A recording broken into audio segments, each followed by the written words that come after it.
Здравствуйте. Сегодня в формате большого интервью Давид Эршлер, лектор университета имени Бен-Гуриона в Негеве. Давид, здравствуй. Привет, Сара. Да, мы знакомы уже достаточно много времени, может быть, даже 10 лет. 10, если не больше. Если не больше, да.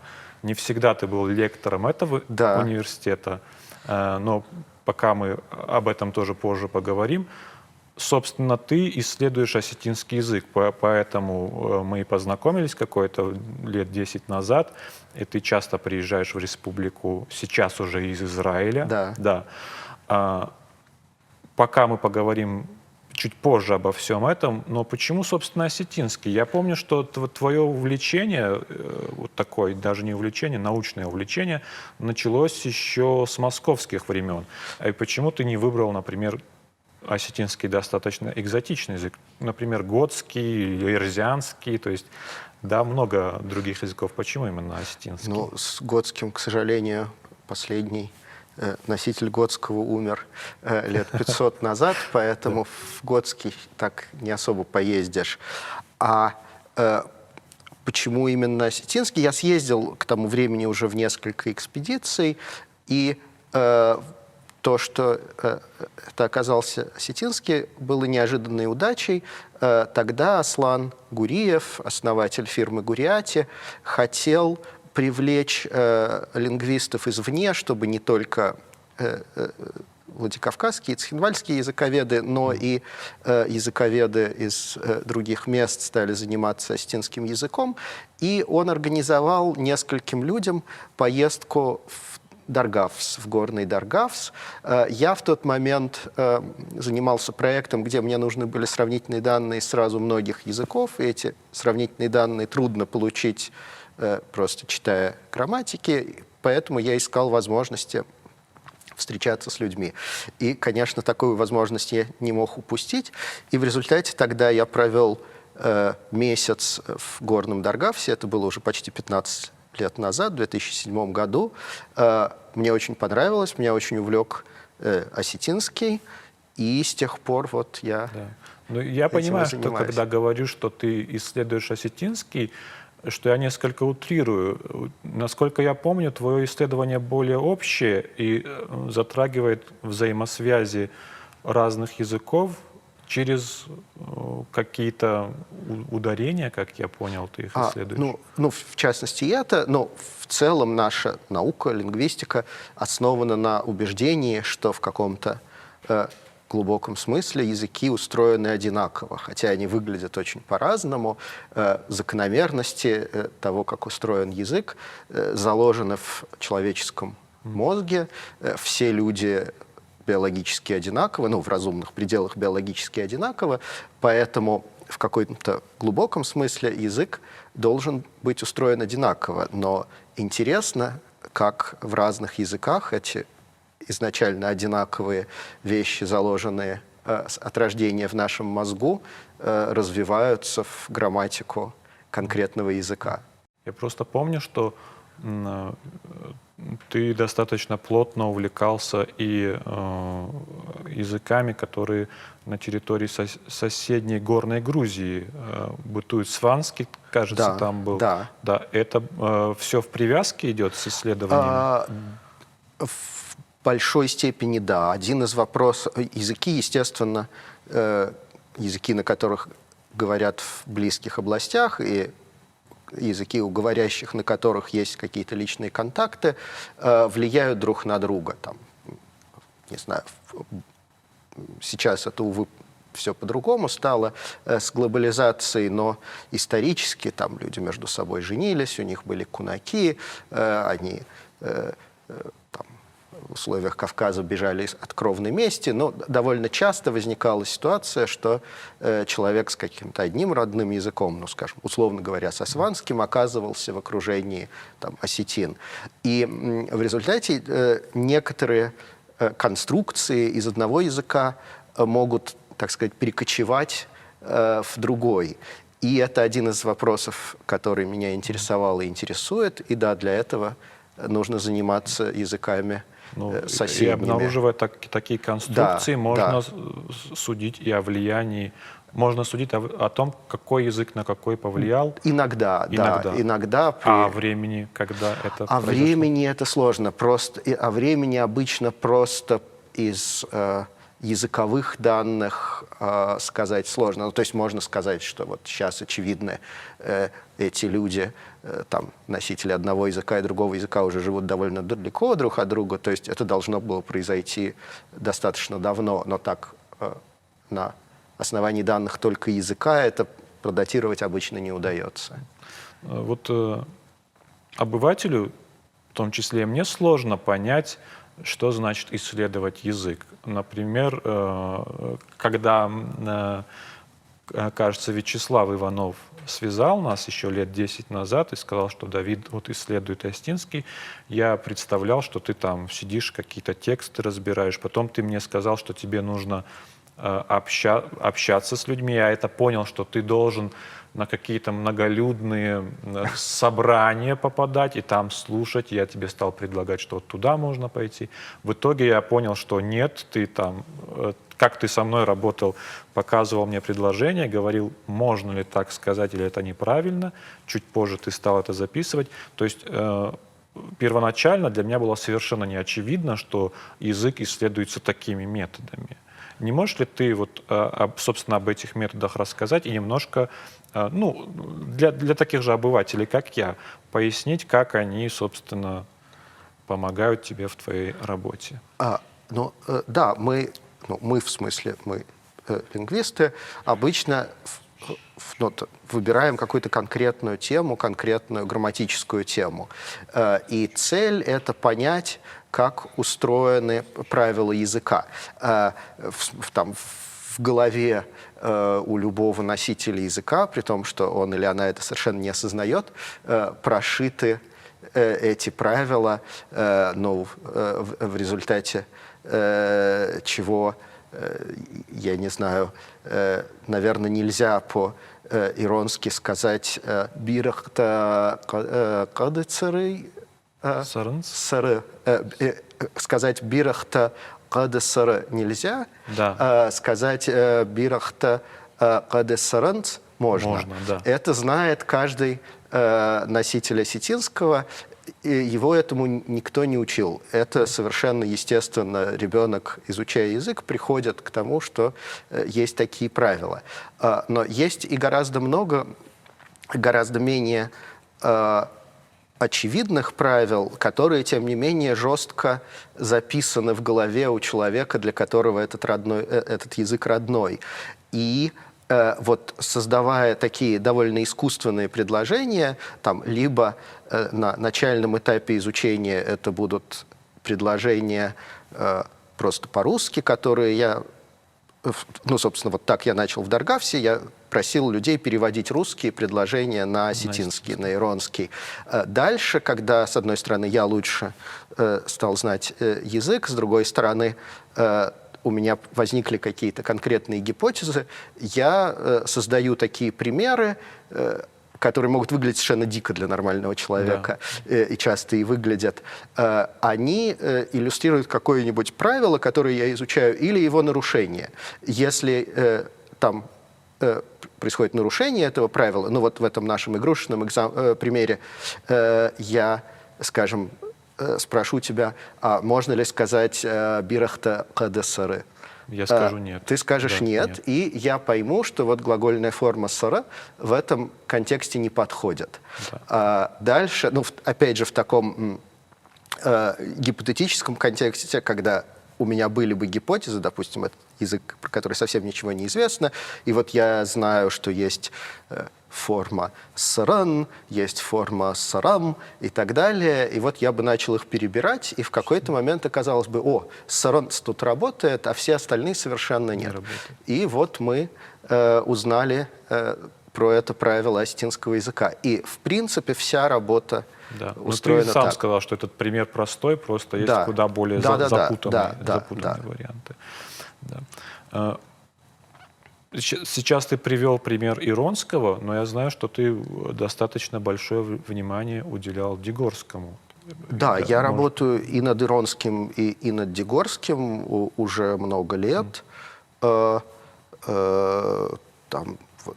Ты их как бы параллельно сравниваешь с каким-то общим знаменателем? Или между... Ну, скорее, ну, есть многие явления, которые устроены очень похоже. Есть вещи, которых, скажем, нету в Дегорском или нету в Иронском, и тогда я концентрируюсь на одном из них и смотрю на это явление.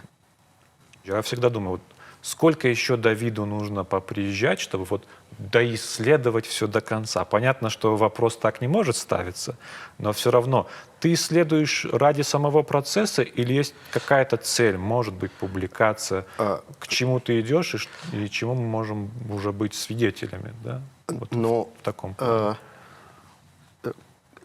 Это хороший вопрос, исследую я ради процесса или ради конечной цели. Во многом, конечно, ради процесса, потому что мне это нравится.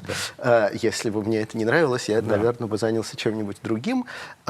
Но я выбираю какие-то конкретные темы и их изучаю, значит, тогда конечным результатом бывает статья. В идеале мне бы очень хотелось написать такую систематическую современную научную грамматику, там, либо Дегорского, либо Иронского, как получится. Пока что вышли несколько грамматических очерков в разных сборниках. Но поскольку язык человеческий бесконечен, а я один, то понятно, что тема никогда не кончится, и никакую тему я никогда в жизни... Ну, для тебя есть какая-то граница? Вот, данных, ты говоришь себе, пока у меня недостаточно данных для такого сборника, а вот с этого момента все уже будет достаточно. Какой-то водораздел у тебя есть в голове? Ну, ты, например, говоришь, вот еще 3 поездочки, и вот я начну там систематизировать все. Ну, обычно в конце каждой поездки, это совершенно закономерность, уже подтвержденная много раз, и я надеюсь, что она подтвердится и на этот раз, что там более-менее в последний момент я обнаруживаю что-то для меня совершенно дикое и неожиданное, и явно вот это есть в языке, я об этом не подозревал. И это бы хорошо бы тоже включить. Да. Поэтому вот это для такая тебя, как для цель. исследователя, ну, понятно, что за 15 лет ты не мог не проникнуться, да, какими-то местными вещами. Да. Для тебя принципиально важна сама как бы дальнейшая судьба языка? Или как для ученого, который холодно препарирует, знаешь, это вот тело? Мне и в целом всем моим коллегам, конечно, очень хочется, чтобы языки, языковое разнообразие сохранилось. К сожалению, это в основном решительно не то, что происходит в реальной жизни, как в Осетии, так, к сожалению, более-менее везде сейчас по миру, даже в самых безумно глухих местах, там в Новой Гвинее глуше, нельзя себе представить.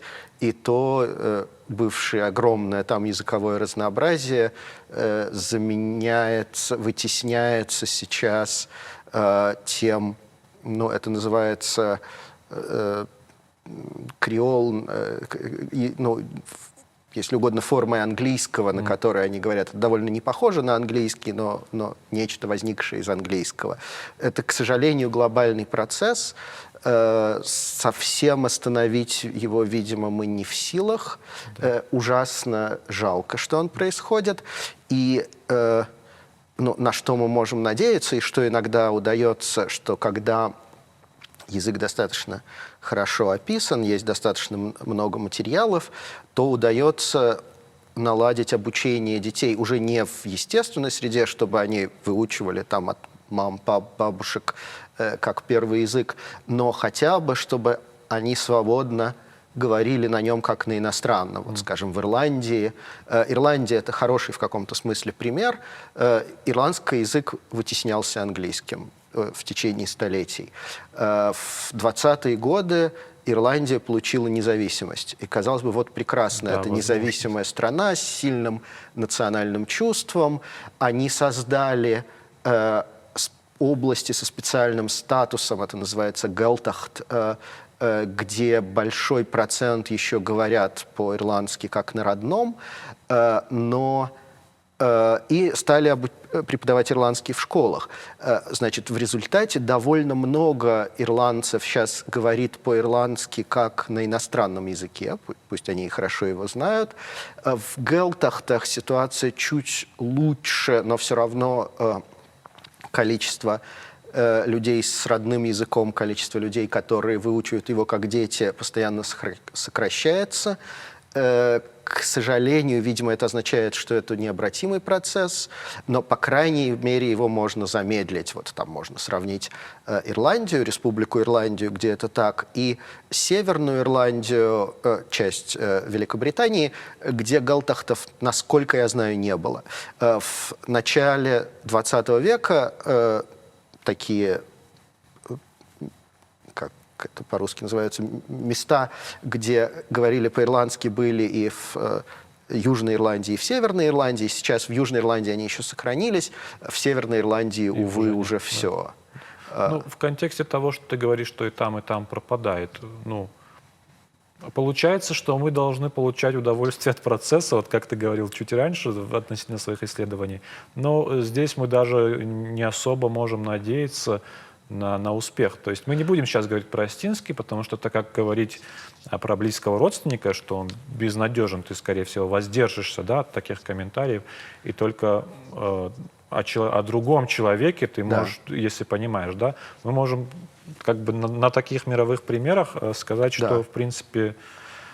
Ну, чтобы сохранился язык в условиях, когда есть такой серьезный конкурент, скажем, там в Ирландии этот серьезный конкурент английский, в там, России для малых языков России, ну, малых, хотя, там, скажем, осетин больше полумиллиона, да, 700 тысяч, там, этот конкурент русский, ну и так далее. В условиях сильной конкуренции, к сожалению, видимо, этот процесс необратим.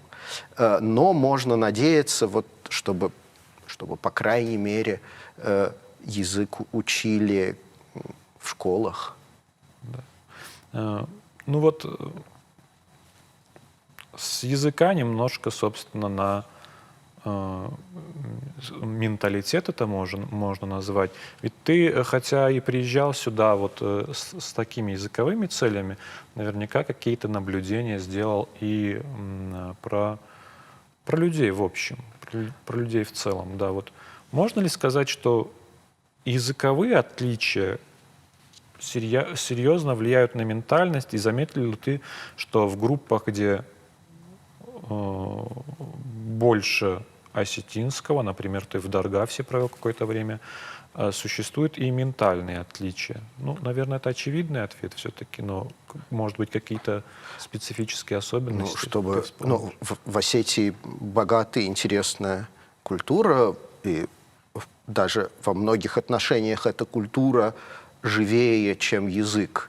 Насколько я могу судить, она лучше сохраняется, и дай бог, чтобы и дальше сохранялась, но насколько напрямую культура связана с языком, то есть язык — органическая часть культуры, но чтобы он буквально ее определял, это я не уверен. Там, не знаю, если ты скажешь, возвращаясь к нашим ирландцам, ирландцу, который уже совершенно англоговорящий, если ты скажешь ему, что он англичанин, он, вероятно, на тебя обидится за это. Вот. Даже при уже полном исчезновении живого языка. А вот, ну, собственно, о людях, потому что я помню, ты, ну, почти каждый свой приезд вспоминаешь вот тот самый свой первый приезд, о Даргавсе и о главе сельского поселения. Да, он был тогда главой Ислам Саси, в Гошт, как его все зовут. Да, он нас принял, да, это было замечательно, очень яркое. Воспринимаешь ли ты в своей голове вот этого человека, который тебе, как я понял, произвел на тебя едва ли не самое сильное впечатление, как средоточие чего-то осетинского, может быть? Ну, осетины все-таки разнообразные. Это, так сказать, что один человек. То есть там то есть на меня многие люди здесь произвели очень яркое впечатление. Гошт, несомненно, человек яркий и колоритный, но сказать, что там вот все осетинство можно свести к какому-то одному конкретному человеку, пусть и самому замечательному, сложно.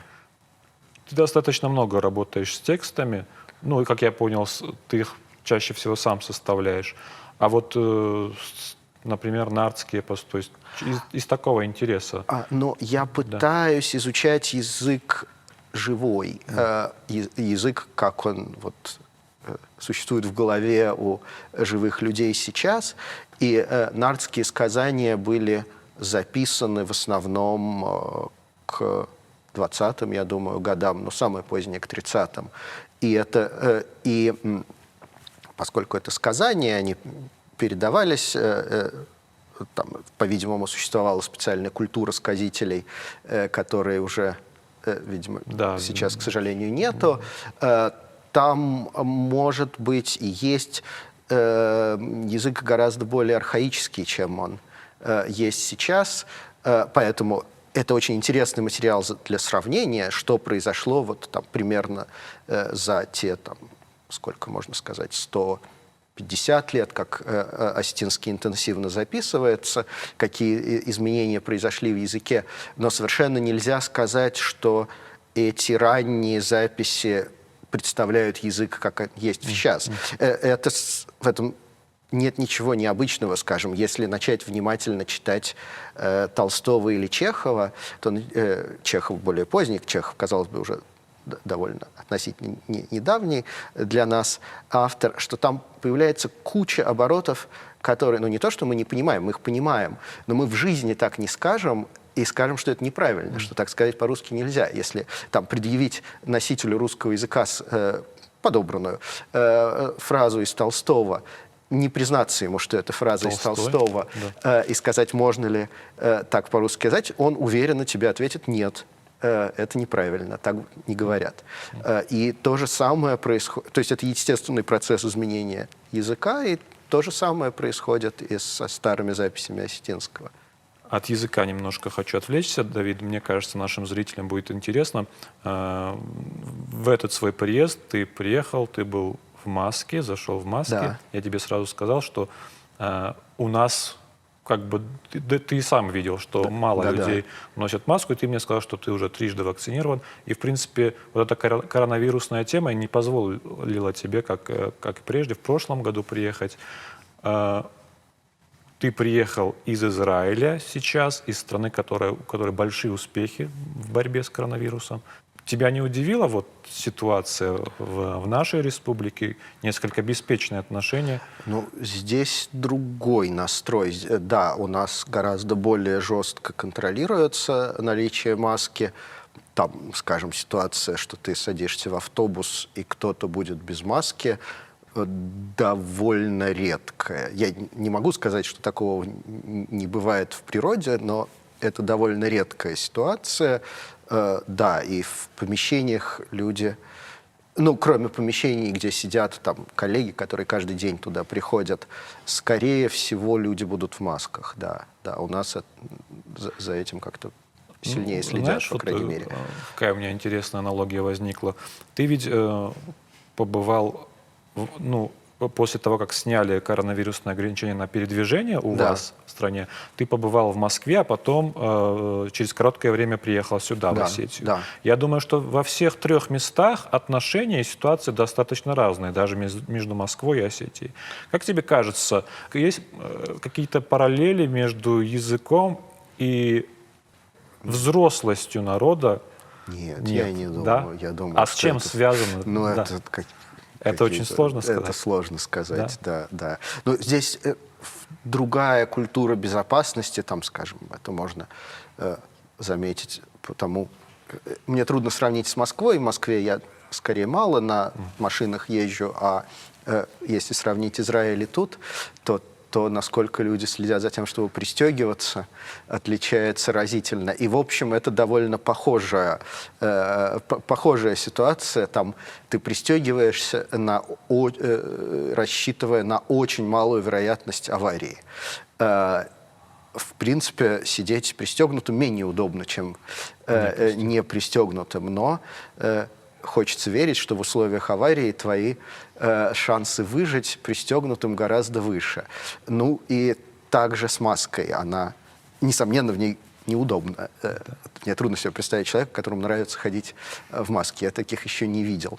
Но хотелось бы верить, что вероятность заразиться или вероятность получить настолько большую дозу этого самого вируса, чтобы заболеть тяжело, когда на тебе маска меньше. Ну, когда не только на тебе, но и на твоих на окружающих тебя людях маски меньше, чем без них. Да, ты как бы сакцентировал на строгости, да, как главной причине отличной ситуации. Но я уверен, что между Москвой и Северной Осетией тоже достаточно большая разница, хотя вроде бы государственные регуляторы, которые влияют и тут, по идее, одни и те же. И мне хотелось понять... в Москве чуть, наверное, больше. Ну, то есть больше, но я бы не сказал, что так уж радикально больше за этим следят.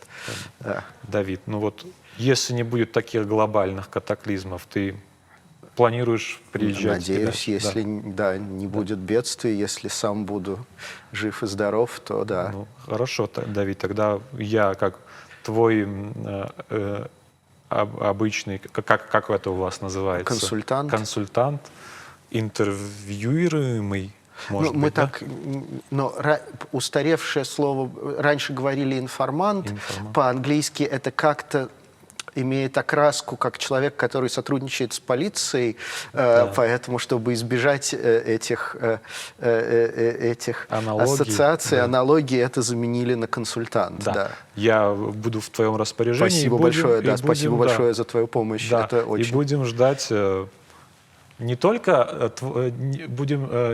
ради твоего удовольствия, но и ждать каких-то оформленных бумаги, так сказать, трудов. Спасибо большое, что пришел сегодня, Спасибо, что позвали. Давид. До свидания. Всего хорошего.